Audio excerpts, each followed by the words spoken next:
Hi, I'm Hal Roberts. This is Bridge City News. Here's some of the top stories we've been following. More evacuation orders were sent out as thousands of BC residents flee raging wildfires. Some good news for prairie producers as Ottawa announces help for those impacted by severe drought conditions. And we hear from a professor at the University of Calgary who explains why the Trudeau Liberals have not been more vocal in standing up for Christians as churches continue to burn. Your nation, your province, your southern Alberta. From the heart of Lethbridge, it's Bridge City News with Hal Roberts. Thanks so much for joining us. There are currently 50 evacuation orders and 79 evacuation alerts issued in BC due to the wildfires. Officials say personnel are coming in from Mexico and Quebec, and military personnel are being trained to battle flames while the province is in talks with Australia to get even more resources on the ground. Today, BC Wildfire is currently actioning 272 wildfires in the province, 39 of which are wildfires of note. Since April 1st, we've actioned 1,173 wildfires, resulting in 342,860 hectares of area burned. So far, 50 evacuation orders have occurred, and that's another 6 from yesterday, and I believe 3 last night. And that equates to about 4,300 properties on evacuation order in BC at this time. We have 79 evacuation alerts, and that's another 5 since yesterday, or an additional 5 since yesterday, and almost 18,000 properties on alert at this time.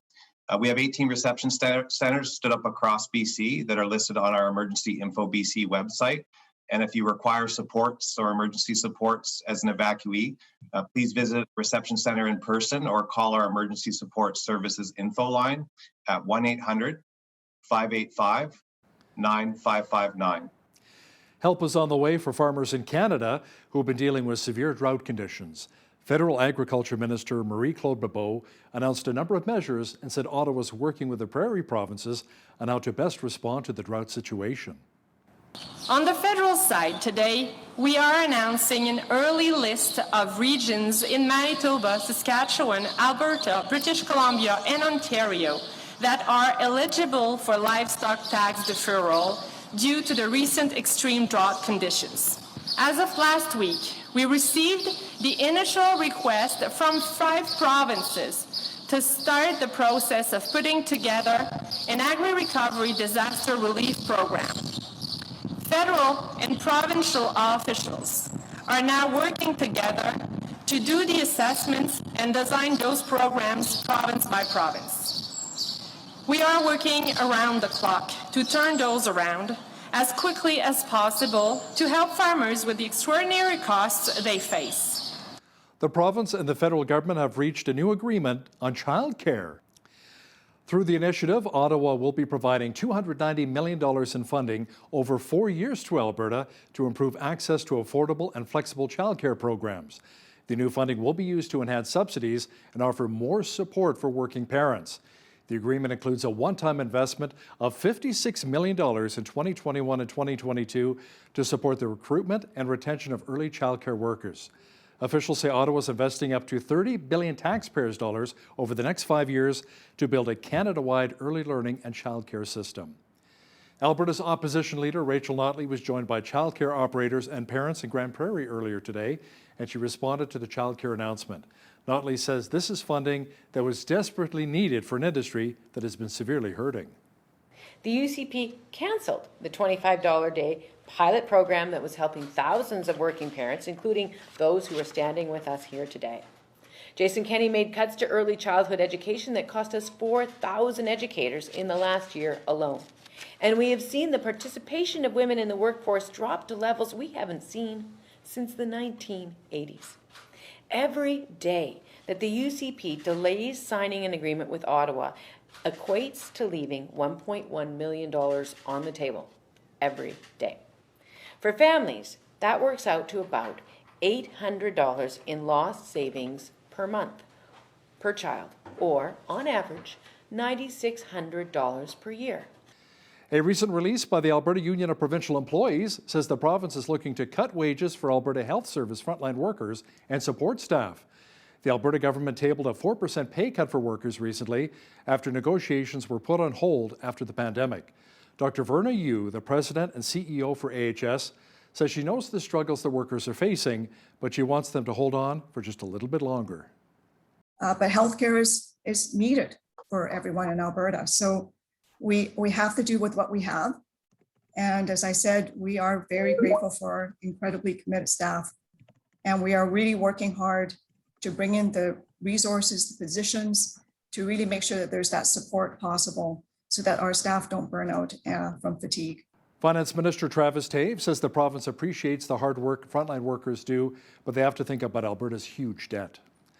Many Christians are wondering why the Trudeau Liberals haven't been more vocal against the vandalism of 48 churches across Canada. Some churches have even been burned down since the discovery of unmarked graves at former residential schools. Irving Hexam is a professor of classics and religions at the University of Calgary. Professor Hexam, we've heard Prime Minister Justin Trudeau talk about combating Islamophobia and anti-Semitism. Why not be more vocal standing up for Christians and the churches, which are literally under attack?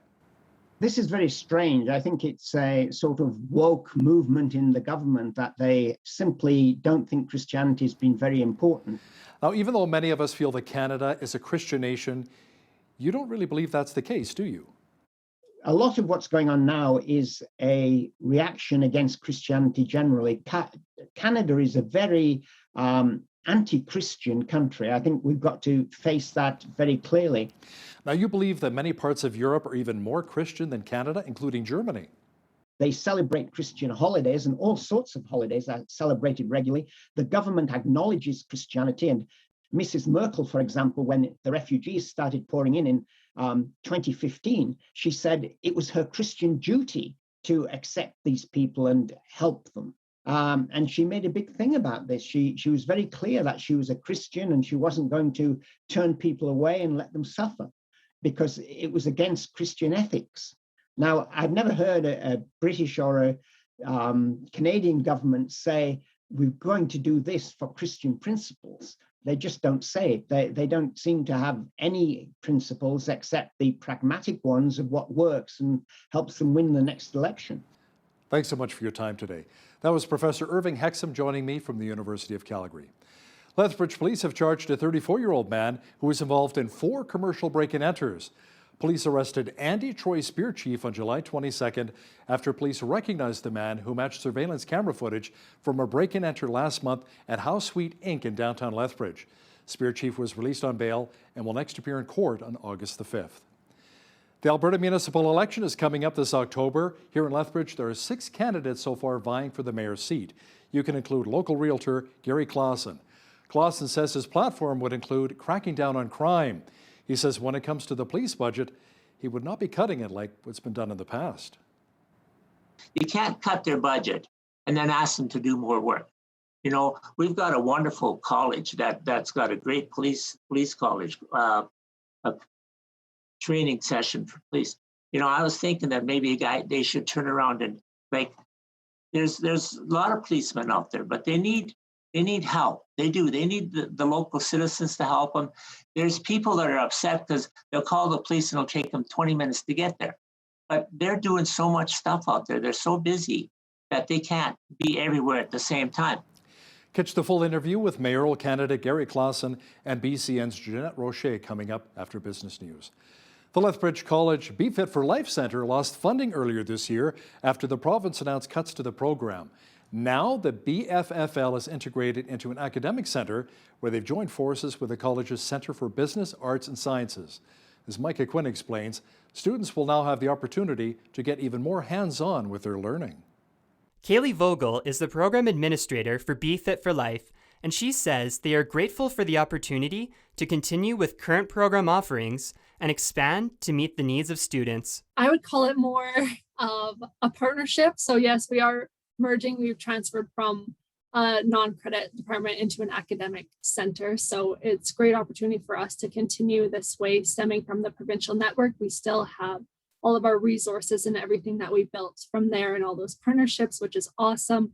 And now we could just expand more on that within Lethbridge College. Be Fit for Life offers group fitness, yoga, and mindfulness classes, and a whole slew of specific programming. Customized wellness workshops, fitness leader certificates, occupational fitness testing and training for a variety of police agencies, and professional development opportunities, which includes workplace wellness workshops. The expansion of bringing together Be Fit for Life and the Center for Business, Arts and Sciences means the new option of allowing for work-integrated learning for students. Which is the experiential learning in the workplace in the form of placements or internships or field study. And for us, Be Fit for Life provides that opportunity for students, not just in obvious diplomas such as exercise science, but in all our programs. The programs will start in the fall 2021 semester, and applications are now open for the 2021-2022 Lethbridge College school year. For Bridge City News, I'm Micah Quinn. Hollywood films such as Ghostbusters Afterlife, Interstellar, and Let Him Go have been filmed in the town of Fort Macleod, Alberta. Currently, Main Street is the set for HBO series The Last of Us. The downtown has been transformed into 3 different sets through the last couple of days, with business names being changed, awnings, and flags being added. Chief Administrative Officer for the town, Sue Keenan, says hosting these big productions is a great way of bringing revenue into the region. Currently, we're at the end of the filming of The Last of Us, which has been the biggest production in Canada ever. So that's been a bit overwhelming for a small town such as ours, especially with the night shoots. There's a lot of people in town, up to 300 to 400 cast and crew. So the benefits for the town are definitely huge. We have a lot of the extras that have come in for this film staying in our motels. Cast and crew are benefiting the hotels in Lethbridge. So that's why I address the regional perspective and the benefit to the entire region. It's not just the town of Fort Macleod. The Last of Us features stars such as Pedro Pascal and Bella Ramsey. Filming is expected to wrap up on Sunday before the cast and crew head to Calgary. Canadian Defence Minister Harjit Sajjan says Canadian military veterans who served in Afghanistan can hold their heads high and be proud of the work they did in that country. He says the mission was not about holding ground, but about supporting the Afghan people. Our veterans, and especially the family members who have lost loved ones, gave the ultimate sacrifice, that all of them can hold their head up high and be very proud of the work that they did. This was not about holding ground or land or regions. This was about supporting the Afghan people. There were a generation of Afghans, young girls who have gone to school. The stadium in Kandahar that used to be used for execution of women, stoning of women and young girls, where we saw how kids played soccer. That generation has grown up and reaped the benefits of the work that all our Canadian Armed Forces members and many other people in their department, from international development, global affairs, and even Corrections Canada, the work that they did there. Canada's Immigration Minister Marco Mendicino says Ottawa will fast-track the resettlement of Afghans who previously worked with the Canadian military and embassy and are now at risk from the Taliban. He says those who will be eligible for the special immigration measure include former interpreters and translators. The situation in Afghanistan is critical. The NATO withdrawal is approaching and violence is escalating. Over the past weeks, we've heard from retired generals, veterans, and Afghans themselves. And they've asked us to do right by those who did right by Canada. Today, we answer their call. Canada is here to support those who supported us. My department is implementing expeditiously special immigration measures that will offer a path to protection in Canada for those at risk due to their work. Our focus is on those who have had a significant and enduring relationship with the government of Canada in Afghanistan. Top military officials in the U.S., meanwhile, say the Taliban appears to have strategic momentum in the fight for control of Afghanistan as U.S. troops pull out. They say the terrorist organization appears to be gaining even more control of the country. There clearly is a narrative out there that the Taliban are winning. In fact, they are propagating an inevitable victory on their behalf. They're dominating a lot of the airwaves on that sort of thing. I would tell you that as of today, more or less, I guess it's about 212, 213, it's in that range, 200s, of the district centers are in Taliban control. It's about half of the 419 that are out there. You've got 34 provincial capitals in Afghanistan. None of them have been seized as of today by the Taliban, although the Taliban is putting pressure on the outskirts of probably about half of them, 17 of them, in fact. And what they're trying to do is isolate the major population centers. They're trying to do the same thing to Kabul. And roughly speaking, order of magnitude, a significant amount of territory has been seized over the course of 6, 8, 10 months sort of thing by the Taliban. So momentum appears to be, strategic momentum appears to be sort of with the Taliban. The Tokyo Olympics have officially begun in Japan. The Tokyo 2020 Games, as they're being called, were delayed a year due to the COVID-19 pandemic. This year's Games will look a lot different from Olympics in the past, since there will be no spectators. Canada's flag bearers, Miranda Aim and Nathan Hirayama, carried the maple leaf into the empty stadium for the opening ceremonies earlier today. Canada is fielding a team of 371 athletes, the largest group since 1984. In total, more than 11,000 athletes will be competing in 33 different sports, including sports making their Olympic debuts, such as karate, surfing, skateboarding, and sport climbing. Well, it was a little smoky in many parts of southwestern Alberta again today, but the air quality should be improving just in time for the weekend. It'll also be quite hot. Full weather details are coming up. We had some smoky conditions in our region again, thanks to the wildfire smoke making its way here to southwestern Alberta. Jeanette Rocher is back with a complete look at our weather forecast. Jeanette, no rain in the forecast for Lethbridge, but hopefully some of the famous Lethbridge wind can blow out some more of that smoke. Yeah, usually we're happy when there's no wind in the forecast. This time, we're of course wanting it. We will be seeing some of those famous Lethbridge winds this evening, up to 50 kilometer per hour wind gusts, up until midnight when they die off a little bit. Will it be enough to blow that smoke away? I'm not sure. Tomorrow's forecast for Saturday, sunny and hazy. Not much wind tomorrow at all. 20 kilometer per hour winds by late afternoon. High of 29 degrees.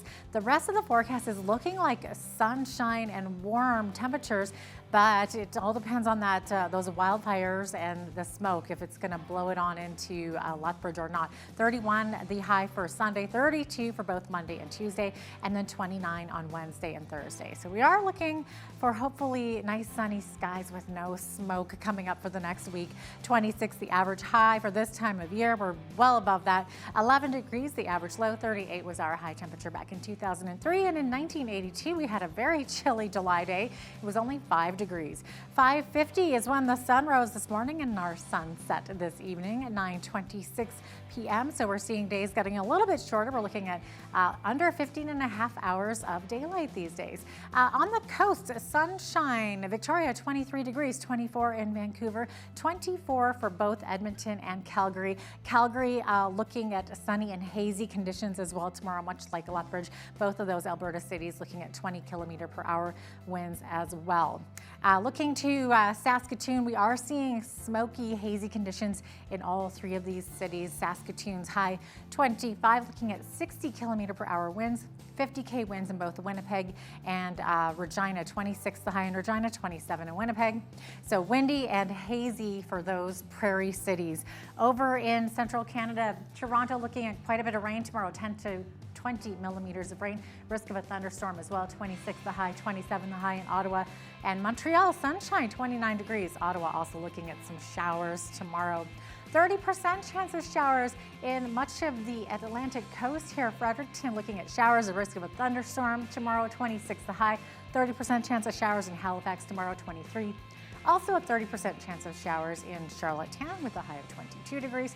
21 degrees the high in St. John's, Newfoundland with 60k winds and a 40% chance of showers. So there you have it. That is your Saturday forecast. Happy weekend, everybody. Today's weather is brought to you, rain or shine, by the Gym in the North. Top-notch equipment and customized classes in Lethbridge's North End. General Motors is recalling some older Chevrolet Bolts for a second time to fix persistent problems that can set electric cars ablaze. Until repairs are done, GM says owners should park their vehicles outdoors and limit charging to 90% of battery capacity. The second recall comes after 2 Bolts that had been fixed under a previous recall caught fire. It covers about 69,000 Bolts worldwide from 2017 to 2019 model years. GM says it is still working on repairs, but it is likely more battery parts will be replaced. Unifor says it has reached a deal with BCE covering 3,250 craft workers at Bell Canada after 8 long months of negotiations. The union says the bargaining committee is unanimously recommending the craft workers, a term used to describe technicians, to accept the deal. No details are being provided pending a ratification note. Second quarter revenue from American Express surged as more people are feeling comfortable going out to restaurants, shops, and entertainment venues. Revenue, net of interest expense, rose to $10.24 billion US from $7.68 billion. It was boosted mainly by growth in card member spending. Analysts expected revenue of $9.47 billion. The acting chairman of the U.S. Consumer Product Safety Commission is urging Airbnb and other vacation rental websites to act immediately to protect consumers. The warning from Robert Adler comes days after a 7-year-old boy was killed after being trapped between a home elevator car and the shaft at a vacation rental beach house in North Carolina. The commission is calling on vacation rental websites to warn customers about the dangers of home elevators and require hosts to lock elevators until they're inspected. An Airbnb spokesperson says they are reviewing the letter but did not offer any comment. Now, here's a look at today's markets. The TSX was up 90 points on the day to finish at 20,188. The Dow was up 238 points to 35,062. The S&P 500 was up 44 points to 4412, and the Nasdaq was up 152 points to 14,937. West Texas Intermediate Oil was up 16 cents to 72.07 US per barrel. Natural gas was up 6 cents to 4.06 US. Gold was down 4.78 to 18.0215 US an ounce, and silver was down 25 cents to 25.18 US an ounce. Wheat is at $398 per metric ton, barley's at $400, canola's at $8.88, and corn is at $430 per metric ton. Live cattle were up 70 cents to $121.50, feeder cattle were up $1.88 to $160.08, and lean hogs were up 70 cents to $107.35. The Canadian dollar was down slightly over the past 24 hours to 79.59 US.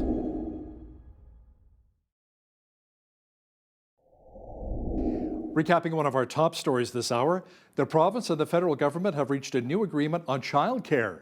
Through the initiative, Ottawa will be providing $290 million in funding over 4 years to Alberta to improve access to affordable and flexible childcare programs. The new funding will be used to enhance subsidies and offer more support for working parents. Another Lethbridge resident has put his name forward to become our next mayor of the city. Realtor Gary Claussen explains why he's the best candidate to replace Lethbridge Mayor Chris Spearman.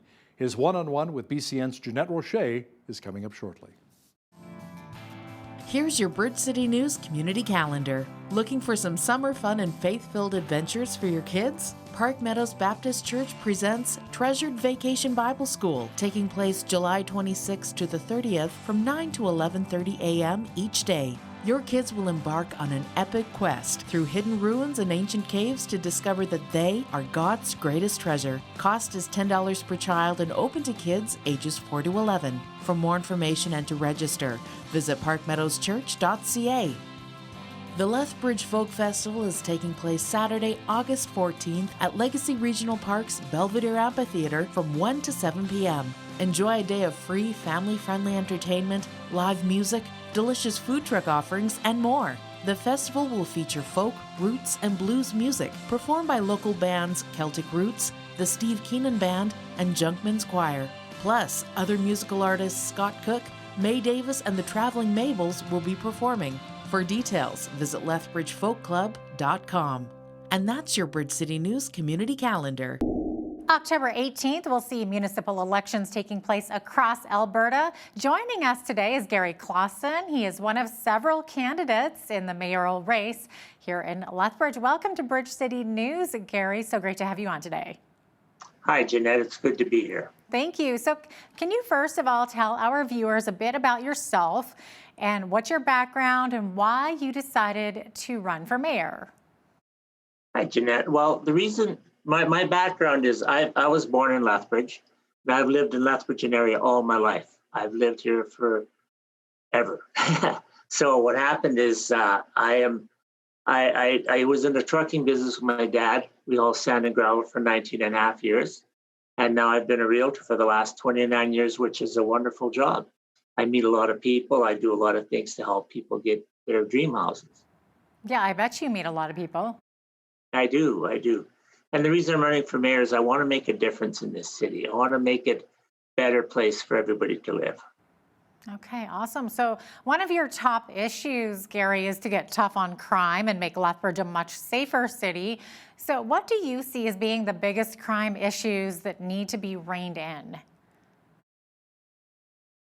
One of the biggest crime issues in Lethbridge is petty crimes. Like you'll get people stealing bicycles, breaking into their cars, breaking into the house. I've had an example just the other day.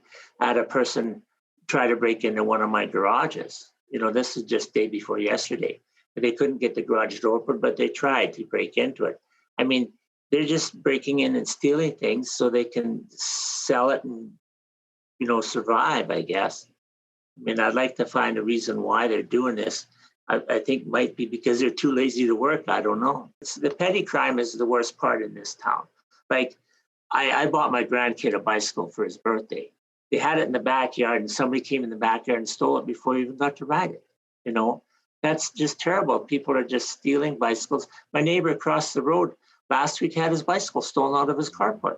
Wow. And why would people just keep doing this? You catch the person, you take them to court, they slap his wrist, they let him out, and he goes and steals a bike and rides it home. That's exactly what's been going on. There's not enough punishment for the crime. I mean, you can't cut off their hand or nothing for stealing the bike, but you got to do something to make them be responsible for themselves. Yeah, I know. I've had 2 bikes stolen out of my yard too. We never did catch the people. So I hear you on that. So Gary, how would you go about reducing crime? Do we need to have a bigger police budget or a different approach to fight the bad guys? I think we need both.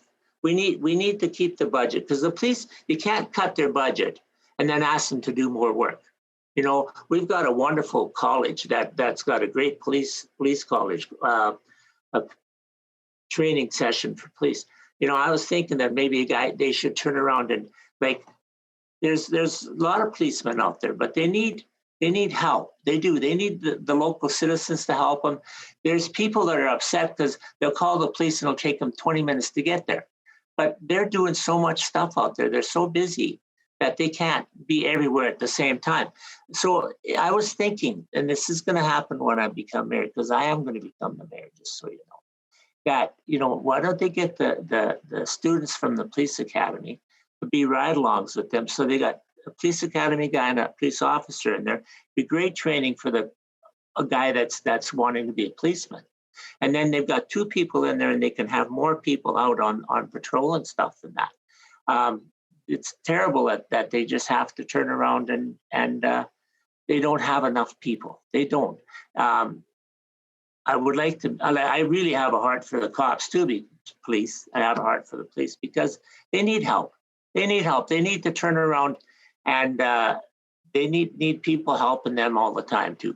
You have a problem with something, you call the police. You don't call the crook because the crook's already there. So Gary, our city seems to also be divided over whether or not to have supervised injection sites. So how do you see things? What's the best way to reduce drug use and the crime and family breakdown that comes with that? The free injection site, I think was totally wrong. I think it was wrong. When that free injection site came into Lethbridge, our crime rate went up 30%. 30% it went up, and that's quite a bit. I mean, we got all the people that want to do drugs said, we can do it for free. We can do it here. The Lethbridge will let you do their drugs, and they all come into here. That has increased the crime. People are stealing so they can buy their drugs. And then they turn around, and it hurts the people. It hurts the families. Like, I've got a friend, her son is taking a lot of drugs. He actually overdosed the other day, and he doesn't seem to care. That's the point. They don't seem to care. They've got to care too. They've got to want to stop. And it's hard for them to stop because it's such a rush. I personally don't do drugs because I don't want to, but they turn around and you've got to educate people. You've got to educate people that this is not the right way to do this. The main thing is don't do drugs. Just don't do drugs. But why are they doing drugs? I mean, I'm going to find more things out when the time comes. I went to the homeless shelter the other day and to check it out because I want to know more what's going on with this stuff. And the guy at the homeless shelter, he showed me all around and everything like that, which was really good. And I went outside and there was a guy working on this bicycle. And he said to me, he says, "Oh, you guys," he just turned around, "You guys," then, and he put me in with everybody, which is okay. He says, "You just think we steal everything just so we can buy drugs." And I was thinking that. I mean, I didn't want to debate with this guy because it wasn't going to go anywhere with that debate because he had his mindset that us guys just thought that they would steal anything they can. And they do. They 7-Eleven on North Side has shut their doors because people walk into the 7-Eleven store, take some stuff out and walk right out. And the girl at the counter, what can she do with these people just coming in and taking it out? So it actually shut the doors the other day on the 7-Eleven on Main Street. It's been there forever. I mean, on 13th Street, sorry, 13th Street. I think that rehabilitation is way more important than the injection site. And we're actually getting a bigger rehabilitation site just outside of town here by the close to the jail. They're going to expand that thing. They're also going to put a new rehabilitation site on the blood reserve, which is great ideas, good ideas, because it turns around and keeps them off the streets. You know, talking about the drug thing and get back to that a little bit. You know, you've got needles and stuff in the parks, and your person can take his dog and kids for a walk in the park. There's needles and it's not safe for them. You know, Gulf Gardens is our downtown. Gulf Gardens is like our living room. I don't want the injection site. I don't want the needles in my living room. I want them. I don't want them at all, but I want them further away. Don't want the people all hanging around downtown. Gulf Gardens. It's great park. It's a nice park. It's got a splash park. It's got all that stuff there, but it's just not being utilized because of everything else going on with the drugs. Drugs is the main problem in our city with this. The drugs cause them to turn around and steal and help support their habit. You know, so you get this is free injection site. Why? It's illegal drugs. You shouldn't have a free injection site for illegal drugs. People will say, "Oh, they've got to have this. They got to protect them. They got to be able to do this." No, they don't. They don't have to have this. I mean, how many people are in favor of the free injection site? And how many people are against it? I bet you there's 98% against the 2% that want it. That's my opinion.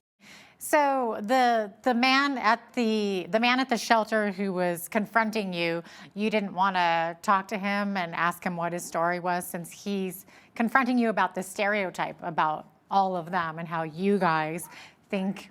I'm going to go back. I'm going to talk with these guys some more and see what's going on. I like that. The other day, I've got some friends that own a restaurant, and they phoned me at 11 o'clock at night. There's somebody building a lean-to, a shelter in the back of their restaurant, at the back in the parking lot. So I go over there because we're good friends, and I go back there and they called the police, and I got there. The police got there like within minutes, you know. So I mean, the response time for the police was really good on that. Okay, I'm getting to that point. Okay, so what happened was we tore it all down, and so a day or two later they phoned me that it's up again. So I went back there again, and I went and looked. And I heard this noise on the other side of it's a block fence. And I looked over the block fence, and there was two people there. There was a guy and a girl. And I talked to them, and I says, you know, why don't you guys go down to the shelter? I said, this your stuff? They denied it, of course. And I says, why don't you guys go down to the shelter? He said, well, when we go to the shelter, we get harassed, and we get robbed, and we get beaten up. So, I mean, there's a reason. Why is that happening? I'm going to find out more, because this just happened like 3 days ago. I'm going to find out why. Is there not enough security in the shelter? Is the security guards in the shelter Can they handle this? Do they need more help? That's what's got to be taken care of. They got to turn around and there's got to be a reason why. I know a guy, I've known him. I sold his house back in the 90s, okay? And I see him lots on the street, and he's a homeless guy. And he's never, ever asked me for a dime, ever. And I've known him even before I was a realtor, I knew him. And he says he just doesn't want to have no responsibility. Doesn't want to have to make mortgage payments or pay taxes or anything. He just wants to live. Wow. So what do you think needs to happen to get people off the street and into a stable home environment then, Gary? Medicine Hat has done a wonderful job. Medicine has done a wonderful job on their homeless stuff. And I'm going to check into that a little bit more. I haven't got that all together yet, but I'm going to get that together. And there's all kinds of different situations. There's people, they build little pods. They build little things for the people to live in and stuff like that. But you got to have a place for them to do this. So one of your top priorities, Gary, is to make City Hall more efficient and less likely to spend wastefully. So where do you think money is being wasted, and how would you make things more efficient? See, here's another point, okay? I have to find out more where the money is being spent. I have to find out what they're spending the money on. Okay, so once I get in there, I can do more efficient stuff. Now, the people that are working on the jobs, the employees, you go to the employees, you talk with the employees. Lots of times, the employees know really well how to do something, and they're told to do it this way because that's the way we do it. We're going to do it that way, and that's the way we do it. And if they do it this way, they can get it done more efficiently, and it'll be just as good. So that's the point. I'm going to work with the people in the city. I'm going to work with them, and I'm going to see what I can do to make it more efficient for them. Mm-hmm. That's the important. I believe that that's all pretty transparent. See where they spend them. Yeah, I believe that that's also on their website where all the money is going to. Okay, so now you believe that Lethbridge has a lot to offer in the tourism department. How would you go about promoting Lethbridge as a great spot to visit? Okay, well, here's the point. Lethbridge has a lot of great places. Like Lethbridge has Nikiupa Japanese Gardens. They have the Fort Whoopa. They have the Indian Battle Park. Now, Indian Battle Park was the scene of the last great Indian battle. That's history. That's history. They got the Helen Schuler Center. They've got that too. We've got some the new and improved swimming pool. That's nice.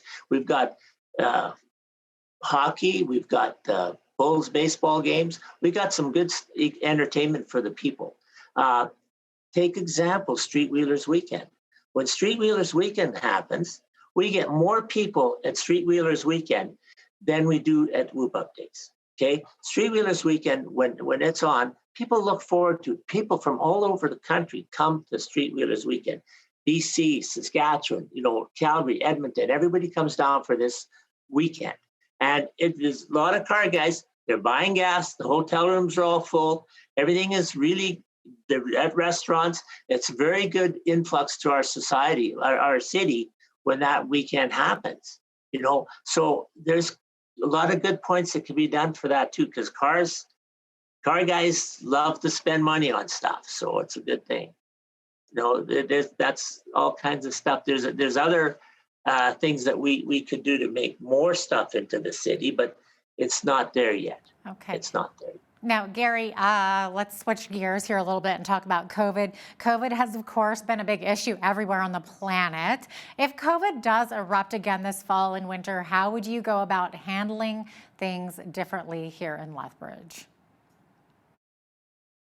Okay, now with the COVID thing, there's not just the COVID, there's lots of other things there, but okay, the COVID, cleanliness. Wash your hands. If you're sick, stay home. Don't bother coming to work if you're sick. If your kid's sick, he's got a sniffle and a cold, that's a sniffle and a cold. It's not COVID, maybe, okay? But otherwise, they turn around and they just stay home if you're sick. The social distance is a good thing to do when you're not feeling good and things like that. I believe that masks are helpful. I don't like the masks personally. I don't like masks, but that did help. And washing your hands. being clean. You know, that's an important thing on that. How is that different than anything that the previous mayor and council did? Would you do anything differently than what they did? I think they did a pretty good job on that. I think the mask thing was a little too long, but that's what they did. Gary, tell our viewers why they should vote for you on October 18th. Well, I think that I'll do a good job for the people. I want to make this a safe city. This is a good city, but I want to make it safe. I want people to go outside, take their dogs for a walk, and walk with their wives, and be safe, not being hassled by anybody on the street. I think that I will do a great job for this city because I will listen to the people. Because I want to be known as the best mayor this city ever had. That would be my goal, be the best mayor this city has ever had. Well, thanks so much for joining us today, Gary. Gary Claussen is one of the candidates in the Lethbridge mayoral race. Thanks for joining us. Well, thank you for having me. Does modern society still hold motherhood in high esteem, or has this maybe diminished somewhat as a calling? To discuss this in more detail is Noelle Mering. She's a mother of 6 and the co-author of The Theology of Home, The Spiritual Art of Homemaking. Noelle joins me from Ventura, California. Noelle, welcome to Bridge City News. Thank you. Great to be with you. Now, how has the perception and the role of a homemaker really changed over the decades, in your opinion? Well, I think we get a hint of how much has changed just with the word homemaker. I think most people bristle even at the mention of that word. It sounds like something maybe archaic or something silly or something that you do when you can't maybe hack it in the real world. At the same time, I think people have a renewed understanding on how important home is. So we've returned to a lot of domestic crafts like making bone broth and having a garden, planting food in our backyard, or knitting even. But we haven't quite connected the dots between the importance of these things and the importance of the person who's caring for the home. And we've all been in our homes so much over the past year because of COVID that I think a lot of people are trying to maybe re-examine and reevaluate how their home life has been functioning, how healthy it is, how much it's flourishing or not, and maybe making adjustments here and there. So the homemaker, though, is a key part of that. And even if in some ways anyone who lives at home, whether you be professional or a man or anything, in some ways we all are in some sense making a home or called to, even if it's not full time. But there is a real dignity of the job of doing that full time that I think we've lost respect for, and we need to reclaim that. So what is your message to moms who are not able to stay at home full time with their children? I think my message to them would be the same as to any woman, just that you have a great dignity in what you're doing, even if it's not full time. So a lot of women are in a predicament where they can't, and they deeply desire to be home more. And that's one of the unspoken things that I think we don't really think about in society, is that we're constantly thinking that that the preference is to be working. Well, there's a lot of working women who wish that they could be at home, and to start thinking in that way, that that this is something that oftentimes we desire more than we're willing to admit. But for working women, my message to them was just to, you're probably trying to do a lot, you're balancing a lot, and it's going to be hard. You're going to do it imperfectly, as we all are, and to give yourself a lot of grace and keep trying to put that best effort, day in and day out, with a good optimism and good cheer, but also a lot of grace for when it doesn't all come together. Now, your book is filled with some beautiful pictures, encouraging quotes, and stories from women. Who are some of the women featured, and what are some of their powerful messages? Well, we have a great variety of women. So from a young mom who just had her first baby, to a professional working mother of 9 who's an architect, to a dear friend of mine who's actually an ER nurse, and is trying to more of that working mom who longs to spend more time at home. And then we've got a stay-at-home mom of 8 children, a grandmother, a single woman who has not had children but still feels this call to be fruitful. And our message throughout this was to show that it's the common thread throughout these women is not that their lives look exactly the same or that their circumstances are the same, but rather that they're all striving to respond to the circumstances and the calling that a life that God has called them to, and respond with a yes and an embrace of that life in a spirit of service and a desire to really be fruitful in cooperation with his plan for what he's got going on for them. So that was the common thread in all these different lives that I think we as women need to and can remember, and that we have this great capacity to really serve people around us. And I think that's been lost in a lot of ways. Yeah, Noel, you write in your book that culture traded fruitfulness for power and control. Some may wonder if you're actually saying that a woman's fruitfulness is exclusive to fertility and nurturing. Yeah, no, we're definitely not saying that it's a purely biological sense of fruitfulness. It rather is, it has a deeply spiritual connotation. And we really use that in a theme throughout the book, that there's, there is this way in which women have this capacity to receive others in our prayer life, into our homes, as mothers and welcoming babies. But also that we have this ability, it's connected to our ability to, our instinct for fruitful relationships. So we want to, not only receive people, but to encourage them, to nurture them, to make them have better lives, to help to be tender, to help heal their wounds, and facilitate God healing their wounds. So, I think it's a deep desire on women's hearts. But we've had this metric that our purpose is not this sort of thing, but rather a metric of power, that we are supposed to be powerful, and that's our goal. And I think one of the things we dig into is the fact that women are powerful. It's a fact, but it's not our purpose. And that's a very different setup if you think of it as your purpose versus just a fact of your life. Because once you make it your purpose, you become induced to a lot of anxiety, your competition, comparison, all these sorts of kind of ill feelings that are the sort of rotten fruit of making power your purpose. Many moms obviously worry about their children, doesn't matter what age, whether 2, 3, or even 23 years of age. You believe that while worry can offer a defense against the trials of life, it can also create jealousy and envy. Can you explain? Sure. Well, I think, one of the things we dive into is the fact that worry has a similar, it's similar to contemplation on the surface, but if you dig into it, they're actually quite opposite of one another. So worry is sort of a sense of trying to control a situation. If I think about this problem and all of the possible ways that things can go wrong or get worse, that somehow by thinking about this or obsessing over it, I can kind of contain it and keep the bad thing from happening. But we know obviously that's not true. And contemplation rather is to, take it into our prayer life. So we can take that same problem and think about it, but think about it in a way that we're surrendering it to God and we're pleading to Him to guide us through this with a trust that He can. And so rather than containing it, controlling it, we're really opening ourselves up to God's will in regard whatever that might be, and stepping out in faith and trust in His plan for us. Many moms like to compare themselves to other women for their accomplishments and the ability to multitask. Why should women remind themselves not to really get caught up in that? Yeah, I think that is a problem that's so exacerbated today, obviously, with the advent of social media. Everyone's susceptible to it, and I think it might be a lifelong struggle for most of us women. But I think it's really it's a waste of thought and a waste of time to put energy into comparing ourselves. There's always going to be someone more beautiful with a better house, with a seemingly happier marriage, or better vacation or something, and you'll never arrive to the end of that struggle if you keep focusing on it. So one of the ways that I think we can shift in our minds away from that is to redefine ourselves, that our value is not based on the affirmation of other people so much as it is based on being daughters of God, of a loving Father. And that's where our dignity comes from. That can really root us and ground us. Now, you really explain in your book that a woman becomes who she is meant to be by drawing closer to God. Can you elaborate on that a little?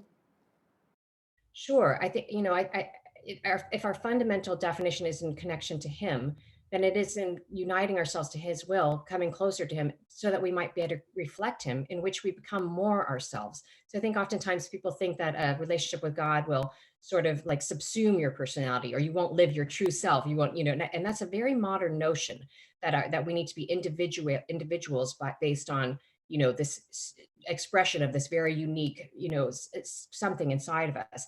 Well, that expression of a unique identity really comes through that fact that we're irreplaceable in his eyes, that He loves us as particular individuals in a familial way. And I think that's where we find that sort of irreplaceability, but it's not through making sure that we're expressing ourselves in our unique identities in ways that are really affirmed and seen by others. Rather it's that we are, in becoming closer to Him, we're able to love more, and sin makes us boring. And that's the thing that I think we don't realize. Sin actually is a flattening of the human person, whereas grace is actually a fulfillment of the human person, and that's where our focus could be.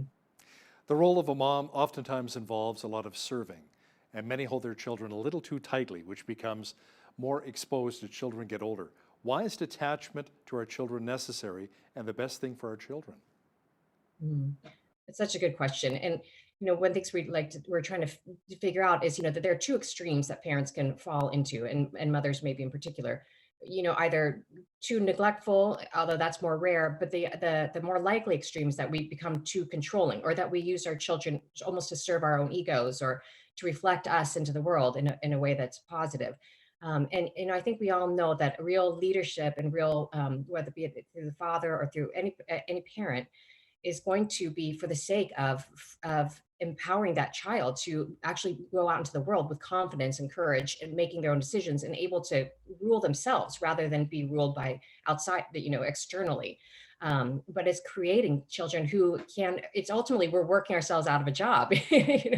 We're mothering them so for the sake of the fact that eventually they won't need to be mothered. And it's a sadness, but it's a sign of the transitory nature of parenting, but it is the best way to really be a loving parent. That's the biggest thing for me too as a father with my two children, is just to let go and let God and let them. Sometimes they fall flat on their face. They're like, don't go down that path. I've been down that path. It'll lead to destruction. They're like, I'm going down that path. All right, you got to be hands off and just let them learn on their own, I guess, right? And that's a real challenge as for mothers and fathers. Absolutely. Yeah. It's hard. You want to play God in a way, just say, I know what's going to happen. I know, I see the future. But, as you said, they have to come to their full freedom. And once they come to the good, choosing the good things out of their full freedom, they'll embrace it more deeply, than if it's kind of pushed on them or, coerced upon them. Now, Noelle, you're right that we all have a fundamental desire for community. Even the busiest of moms can struggle with loneliness. What's the big difference then between isolation and solitude? That's a profound question. I think isolation, it connotes something negative, whereas solitude, it's something active that we're choosing. And moms have a hard time getting that solitude or that silence that is so necessary important to foster a prayer life. And you can feel as a mom sometimes that you just are nonstop being touched, or there's noise going on everywhere.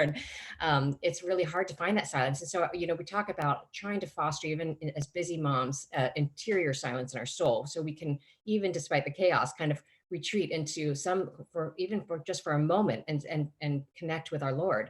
And we can do that in really physical ways with the mundane work of the house that, as I'm washing the dishes, I can say, we are washing the dishes, Christ is with me in this, even in this, and the folding of the clothes. I can say a prayer for the person who's going to wear that clothes. I'm going to say a prayer now for my son as I fold his shirt, or for my husband. And these are great avenues. And I think that's really the spirit of theology of home, is that we're recognizing that it's through the material world that the spiritual world, we can connect to these worlds. We're not meant to be disembodied. We have bodies. Christ came and he's an incarnate. And our lives too are reflections of that as well. So how we bridge these two worlds, our material world and our spiritual world, and the daily tasks of life. This is a really beautiful opportunity for us, and one that I think we shouldn't take lightly or think is unimportant. Some people feel that when we become lost in life, that's when we most yearn for home. Would you agree with that? Yeah, I think that's a universal longing. And my co-author Carrie Gress, when we wrote our first book, Theology of Home 1, the subtitle is Finding the Eternal in the Everyday. She was listening to a song about a homecoming, and it really struck her. We all just love homecomings. We see soldiers coming home, being reunited with their families, or homecomings when children, the prodigal son, he comes home. These things are powerful and evocative. And I think it's because home really is this foretaste of heaven, where we can belong, where we can feel safe, where we're valued just for who we are, not for what we can do for someone, or, in a utilitarian way. These are all what home can point us to. And it speaks to the deepest longings of our heart, and ultimately is a whisper of what heaven, I think, will ultimately be like. So Noelle, any final thoughts on the best way of honoring our moms? Yeah, well, you could give them Theology of Home, the book, but the best way of honoring our moms, I think, is just to recognize, really spend some time. I just in anticipation of Mother's Day, I spent some time thinking about my mom and what I've learned from her. And on our website, theologyofhome.com, actually, I'm publishing an article today about with different women and what the best wisdom that they learned from their moms. And, I think that's a nice Mother's Day present that they can all share that, we've thought about and really considered what we learned from them. Mothers love that. And I think it can be as simple as that, maybe written in a card or spoken to her over brunch or over a phone call. I think that would be meaningful, and it really reflects some deep consideration too. Noelle, thanks so much for joining me today from Ventura, California. Thanks for having me. Noelle Mering is the co-author of The Theology of Home 2, The Spiritual Art of Homemaking. On behalf of all of us here at Bridge City News, I'm Hal Roberts. God bless, and thanks so much for watching.